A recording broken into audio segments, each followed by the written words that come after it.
Don't mock. I'm not a fool. And people who know me personally know that I am not a fool. But I won't get into the details of those. I just want people to realize that I'm not a fool. Don't mock. I'm not a fool. Don't mock. I'm not a fool.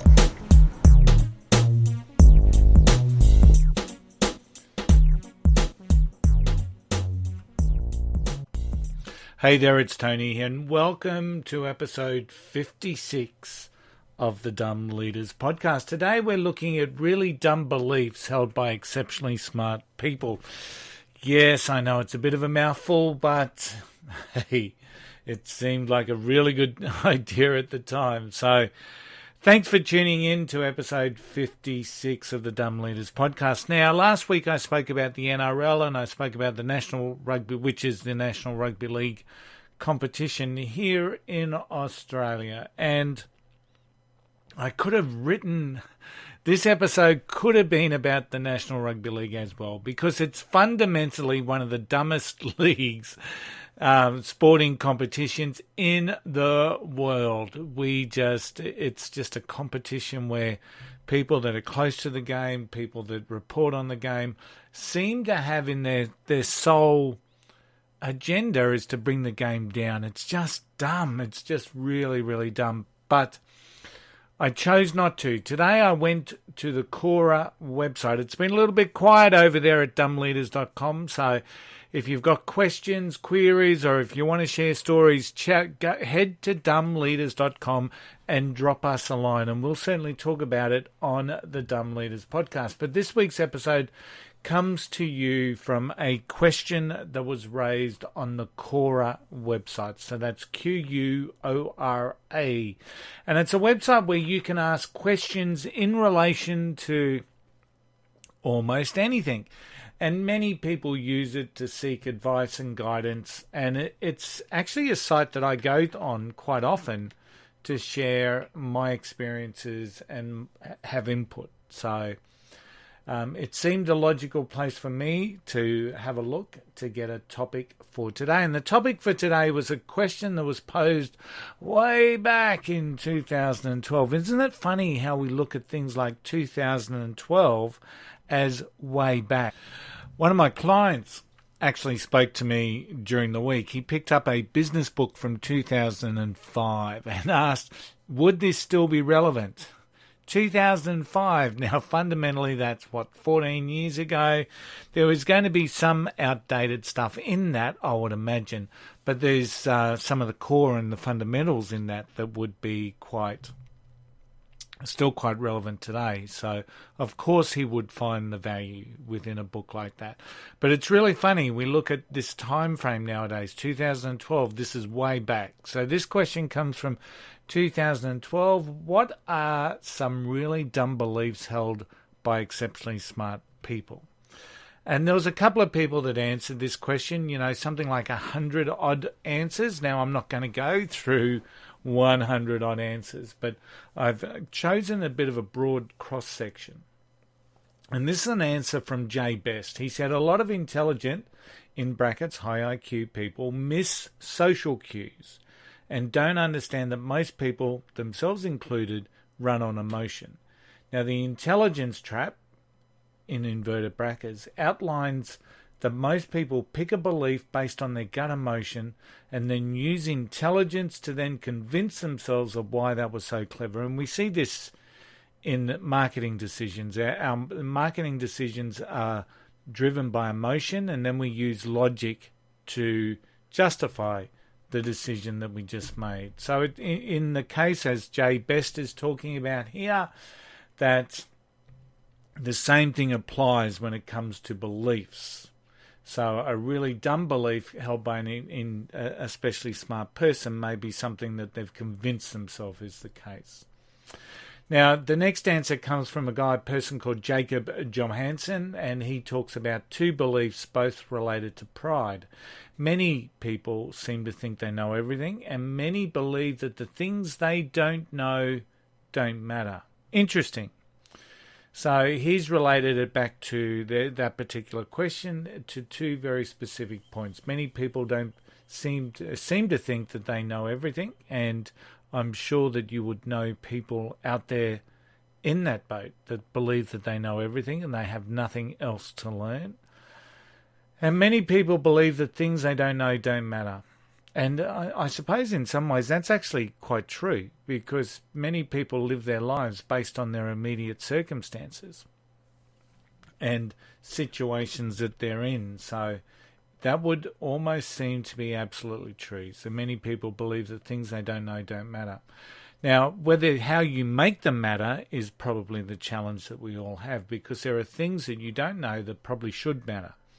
But at the moment, it's probably close to a statement of fact. The next answer comes from Jose Carlos Marquez. So he says, I think it's quite easy to oversimplify this problem, he says. I think very smart people are in fact just like every human being, subject to making mistakes and getting things wrong most, if not all of the time. A high IQ, in brackets, which I think of as raw processing power, acts in a similar way to money. Having a lot of money will not make you be right. It will not make you better, and won't make you unmistakable, but it will amplify the effect of your actions and your opinions.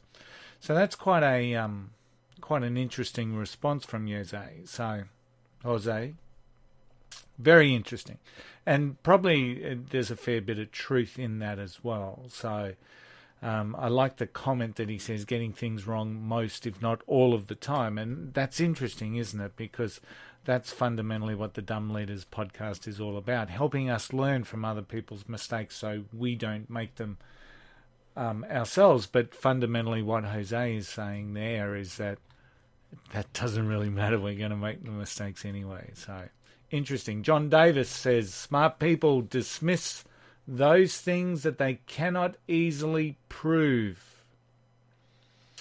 You know where this one's heading, don't you? If there is no experiment that can test a theory, then the rational conclusion is that such a thing cannot exist, rather than may not exist.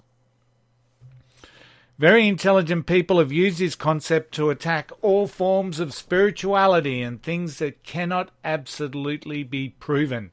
The beliefs of billions, rationalizations, meditations, research of men and women going back 10,000 years are simple, silly superstitions at the hands of a simple question. But what if you're wrong? Interesting. There's always going to be someone that drives a faith argument, I guess, and there's always going to be people that drive a scientific argument. We need to understand how things work, of course. We need to understand where we've come from. And the creationist theory as such, as found in multiple religions, would indicate that that's, without putting people offside, that is one belief, that is one piece of faith driven from personal accounts or stories, or some people may actually call it fiction. But then we've got a scientific model that basically tells us that we all came from nothing. So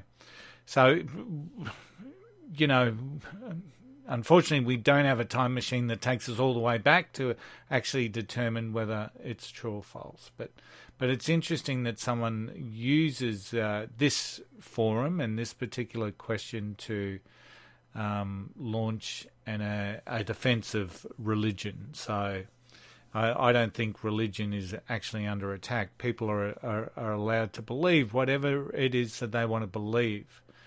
But surely the question is more, if there was one single sole creator, why do we have varying versions and descriptions of that in religious text?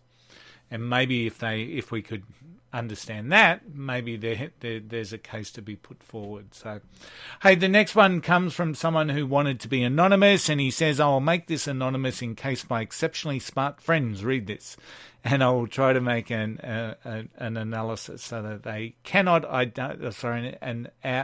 amalgam, so they cannot identify themselves. So he goes on and talks about a couple of different, I'm presuming they're people in his life that he knows. So imagine an active member of Mensa, and for those that don't know, Mensa is one of these places where you can, people with exceptionally high IQs can be admitted as a member.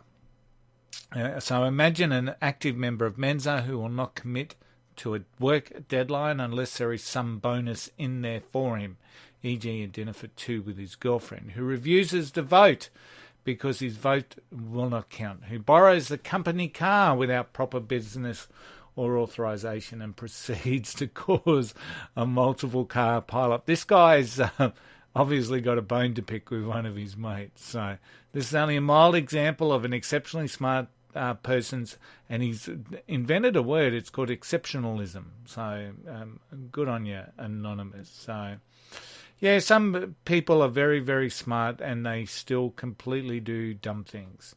Although there's probably an argument that he's not committing to a deadline unless there's a bonus in there for him. Some people may construe that as being quite smart. However, obviously not aligned with the company values there, or making it easy on his work friends. Hey, Sapaj Chattopadhyay talks and says most intelligent and smart people tend to have a strong belief that they can convince anyone of a fact or a view by using logically constructed arguments. Now, in reality, very few people evaluate their own opinions or arrive at an optimized solution to a problem by discrete algorithmic way devoid of any bias or emotions. So cutting through the word salad that we actually see in that is that most people don't make decisions based on fact. Okay, and we all have a bias and we all have emotions. So they ultimately look at the world the way they want to, through the glasses of some deep-seated belief in themselves, which may often be the result of the impact of their cultural upbringing or personal experiences on their emotions. Some will go as far as to give an intellectual justification to it by picking up pieces of incomplete information that support their bias. So, and that's 100% true. We all have our biases. We all have our agreement with reality, the way that we look at the world, and of course that is always going to slant our perception. We see the world through those lenses. So, how we get around that.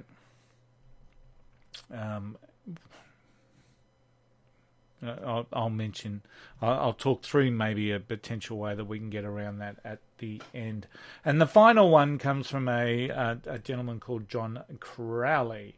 And Crowley says, I think the number one dumb thing that highly intelligent people believe is that human interaction makes sense.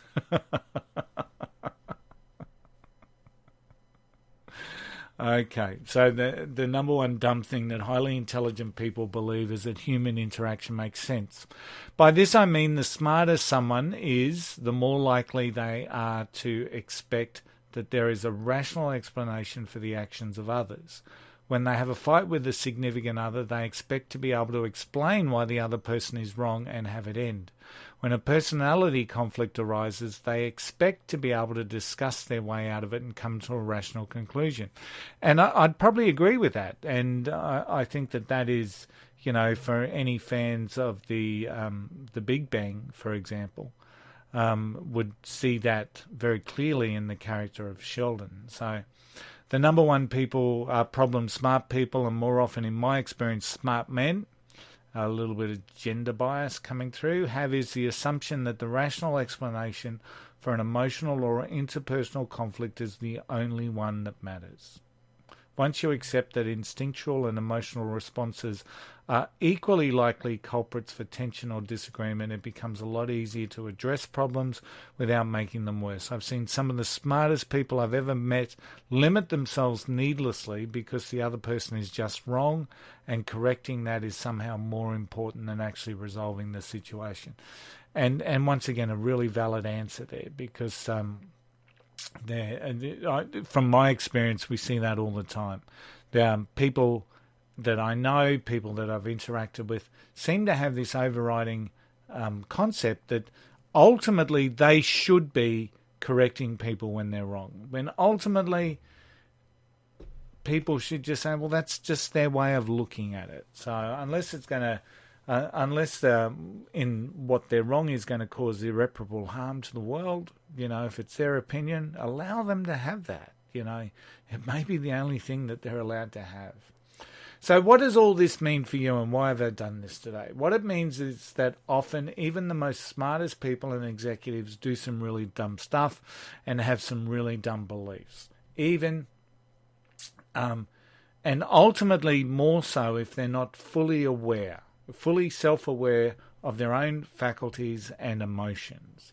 So when we allow emotion to rule, when we allow our beliefs and our faith to override everything else, we limit ourselves to the consequences of these limbic reactions. And they are often never good. So our own self-awareness is the key here, and the ability for us to develop our own self-awareness through mindfulness, potentially through self-reflection, is really, really critical for us to succeed as a leader. And that is ultimately what the Dumb Leader is all about. The Dumb Leader podcast is all about helping you succeed as a leader. So don't be like Dean the Dumb Leader. Grow, thrive, build your emotional intelligence space. Use that as a starting point for your success. That's it for today. I shall see you next week. Don't mock. I'm not a fool. And people who know me personally know that I am not a fool. But I won't get into the details of those. I just want people to realize that I'm not a fool. Don't mock. I'm not a fool. Don't mock. I'm not a fool.